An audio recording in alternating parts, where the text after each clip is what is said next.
अघि नै भनिसक्नु भएको छ हाम्रो अध्यक्षज्यूले पनि हाम्रा गाउँपालिका महासङ्घ नगरपालिका महासङ्घ उहाँहरू आफ्नो आफ्नै छुट्टै छुट्टै हाम्रो मिटिङहरू हुन्थे। हामी चाहिँ नि कहिले पनि नगरपालिका महासङ्घको मिटिङमा हामी जान पाउँदैन थियौँ। हामी चाहिँ नि गाउँपालिका महासङ्घको नै मिटिङमा हामी गइरहनु पर्दा अहिले चाहिँ नि हामीले शास्त्री त्रिपौर्णलाई चाहिँ यहीँ उभ्याउन पाउँदा उहाँहरूले आफ्नो जो यो अहिले जलवायु परिवर्तनको यो एउटा इस्यु हामीले एकै ठाउँमा ल्याएर एउटा साझा धारणा र एउटा घर घोषणा पत्र तयार गर्न लागिरहेका छौँ र उहाँहरूलाई हामीले के दिइ पठाउँछौँ भन्दा पनि उहाँहरू यहाँ आउनुहुन्छ र उहाँहरूले एकदम प्रत्यक्ष रूपमा देख्न सक्नुहुनेछ। किनभने हिजोका कुराहरू हुन त उहाँहरू पहिलोचोटि आउँदा उहाँहरूले महसुस त गर्नुहुन्न, तैपनि उहाँहरूले के देख्नुहुन्छ भने जस्तो हामीले अहिले हिमाललाई देख्न सक्छौँ।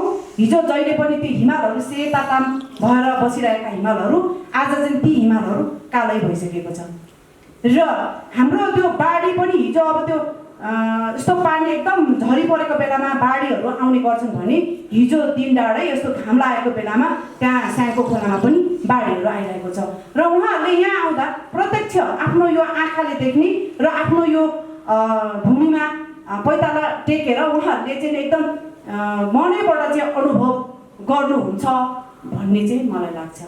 धन्यवाद। मैले मेरो प्रश्न हामीले चाहिँ उहाँहरूलाई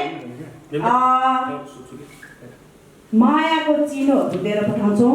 यहाँ उत्पादन भएका रैथाने दालहरू पिठोहरू दिएर पठाउँछौँ। राई सागको बिउ पनि पठाउँछौँ।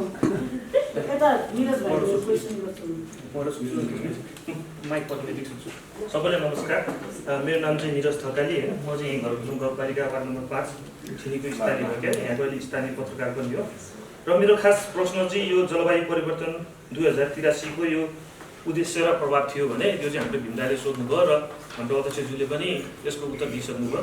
र अर्को मेरो प्रश्न के छ भने जुन यो जलवायु परिवर्तन सम्मेलन 2083 हुँदा गइरहेको छ त्यसमा चाहिँ हाम्रो यहाँको स्थानीय भन्नाले कृषक पर्यटन व्यवसायले चाहिँ योबाट लाभ के लिने होइन, एउटा प्रश्न त्यो भयो। र सँगसँगै अनि यसमा चाहिँ अब तपाईँहरूको भूमिका के रहन्छ, कसरी अब तपाईँले अब त्यो पुलको भूमिका गर्नुहुन्छ स्थानीय र अब तपाईँको जुन यो उता बाहिरबाट आउने त्यो के अरे जनप्रतिनिधिहरूको र समग्रमा तपाईँहरूले जस्तै अब यहाँको स्थानीयहरूलाई अब जस्तै तपाईँहरूले त मेन कुरा त यो 753 को के जनप्रतिनिधिलाई अब यो जलवायु परिवर्तन बारे जानकारी गराउनुहुन्छ, त्यो सँगसँगै हाम्रो यहाँको स्थानीयले चाहिँ त्यसको बारेमा कसरी अब जानकारी दिन सक्छन् के जलवायु परिवर्तन बारे, त्यसमा त केही न केही त भूमिका छ होला तपाईँहरूको र हाम्रो स्थानीयहरूको। त्यही प्रश्न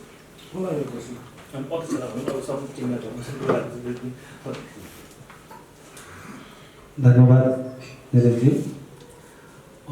यो 753 पालिकाको हेर्दाखेरि कठिन चिज त हो, तर हामीले सर्वप्रथम त यसको भूमिकालाई भन्दाखेरि हामीले जुन परिकल्पना गरेको थियौँ त्यसमा हामी जनप्रतिनिधिहरूले चाहिँ यो चाहिँ हामी कार्यपालिकाले पास गऱ्यौँ। त्यसपछि हामीले चाहिँ बजेट छुट्याउने बेलामा हामीले बजेटमा पनि समावेश गऱ्यौँ। तर यो यस्तो प्रत्यक्ष प्रभाव प्रत्यक्ष लाभ कसरी लिन्छ भन्ने कुराहरू चाहिँ एकदम गम्भीर छ कि यसमा चाहिँ यति हामीले चित्त बुझाउने हामीले बजेट छुट्याउने कुरा पनि हामीले जति हामीले चाहिँ यहाँ जति खर्च हुन्छ जति हुन्छ यो हाम्रै पालिकामा हुने खर्च हो कि चाहिँ यो जति पनि हाम्रो लगानी जति हामीसँग बजेटहरू छ यहाँ त सबभन्दा ठुलो खर्च भने बस्ने र बास र खानाको व्यवस्था हो।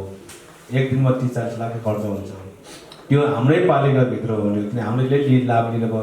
त्यतिलाई चाहिँ खाना बस्न पर्दा यहाँको होटल व्यवसाय यहाँको चाहिँ कृषि उत्पादनहरू यहाँ आउनु भएर उहाँले चाहिँ एउटा चाहिँ हामीले गर्न खोजेको हाम्रो चाहिँ स्याउको सिजन ठ्याक्कै सुरु हुने बेला हो। त्यो बेला हामीले आलु पनि उत्पादन छ, हामीसँग सबै चिज चाहिँ कोसेली लगाएर जानुपर्ने। जति हामीले खर्च गर्यो त्योभन्दा चाहिँ उहाँहरूले नै हाम्रो चिनाउने र हाम्रो चाहिँ उपहारहरू चाहिँ अब हाम्रो त कोसेलीहरू चाहिँ उहाँले किनेर लानुहुन्छ प्रायः जस्तो चाहिँ अब स्याउ सिजनमा कसले स्याउ नकिन्ला, यहाँ आएर ब्रान्डी किन्नुहुन्छ, उहाँहरूले जुस किन्नुहुन्छ, यहाँ भएको चिजहरू त सबैले उहाँ किनेरै लानुहुन्छ।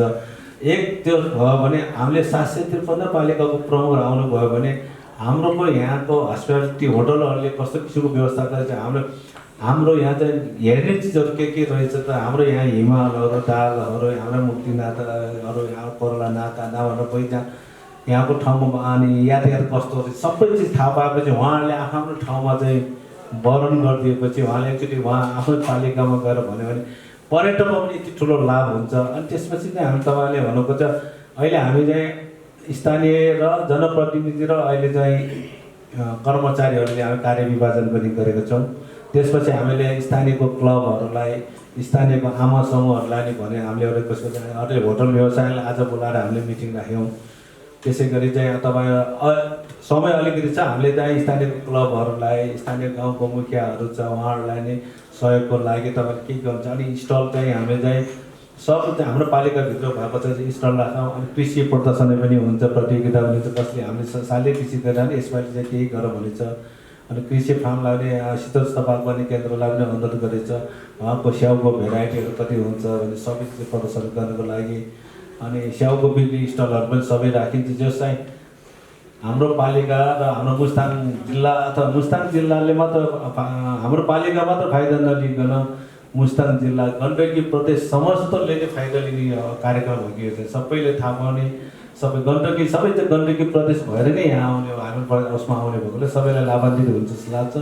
हामी स्थानीयहरूलाई चाहिँ अब मिटिङ सिटिङ गरेर चाहिँ हामी चाहिँ सहयोग माग्ने पनि छौँ सहयोग दिन्छ भने अपेक्षा पनि गर्छ पनि। अहिलेसम्म हामीले चाहिँ पहिला कृषिमा त पर्यटन महोत्सव गर्दा पनि सहयोग गर्नुभयो। त्यसपछि घोडा र साइकलको र्याली पनि गर्यो त्यसमा पनि स्थानीय 5वटा वडाले यति राम्रो सहयोगहरू सबैले चाहिँ प्रशंसा गरेर जानुभयो। झन् यो त नेपालभरि देखाउनु पाउने चिज चाहिँ यसमा चाहिँ स्थानीयहरूले गर्छ भने पूर्ण विश्वास पनि छु।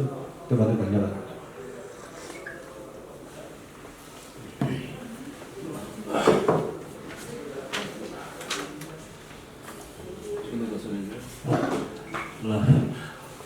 मेरो नाम सुन्दर कुमार तरियाली म चाहिँ mustangnews.com-बाट आज बिहिबार होइन भाद्र 4 गते यो मुस्ताङको यो घरौजुङ गाउँपालिकाले यो जलवायु समूह जुन सम्मेलनको यो आयोजना गरेको छ यो भाद्र 30 र 31 गते त्यसको पूर्व सन्ध्यामा चाहिँ पूर्व सन्ध्याभन्दा अलिकति धेरै नै अगाडि छ। आज 4 गते भनेपछि हामीसँग धेरै नै छ अझै 25 दिन 26 दिन अझै नै बाँकी छ। यो बाँकी रहँदै गर्दाखेरि अब यस गाउँपालिकाले यति ठुलो कार्यक्रम जुन मुस्ताङ जिल्लामा आयोजना गर्दैछ त्यो निश्चय पनि एकदमै महत्त्वपूर्ण छ। नेपाल सरकारले सङ्घीय सरकारले प्रदेश सरकारले आयोजना गर्न नसकेको आँट्न नसकेको यो कार्यक्रम एउटा हिमालपालिका एउटा गाउँपालिकाले आयोजना गर्ने तयारी गर्नु यो सामान्य पक्कै पनि होइन एकदमै महत्त्वपूर्ण छ। यसलाई सम्पन्न गर्नको लागि पनि धेरै गृह कार्य गर्नुपर्ने हुन्छ यो सामान्य कार्यक्रम चाहिँ होइन। यसका लागि घरौजुङ गाउँपालिकालाई म धेरै धेरै धन्यवाद दिन चाहन्छु। र यो कार्यक्रम आयोजना हुने तयारी गर्दै गर्दा यसको पूर्व सन्ध्यामा मुस्ताङ जिल्लाकै स्थानीय पत्रकारहरूलाई समेटेर जुन यो क्लाइमेट चेन्ज सम्बन्धी कोही एउटा पत्रकार प्रेस मिट कार्यक्रम राख्न खोजिएको छ। यसका लागि पनि गाउँपालिकाको अध्यक्ष प्रमुख प्रशासकीय अधिकृतज्यू उपाध्यक्षज्यू र सिङ्गो घरौजुङ गाउँपालिकालाई म हृदयदेखि नै धेरै धन्यवाद दिन चाहन्छु। हामी मुस्ताङ जिल्लामा थोरै पत्रकार छौँ र थोरै पत्रकार भए पनि यहाँहरूले चाहिँ आफ्नो जिल्लालाई एउटा यहाँको पत्रकार जुन एउटा सम्पत्ति ठानेर चाहिँ यहाँ मुस्ताङबाट सुरुवात गर्नुभएको छ। मुस्ताङबाट सुरुवात गरेपछि भोलि पोखराबाट चाहिँ पत्रकार सम्मेलन गर्नुहोला पछि काठमाडौँबाट गर्नुहोला सुरुवात चाहिँ मुस्ताङ जिल्लाबाटै भएको छ। त्यो भएको हुनाले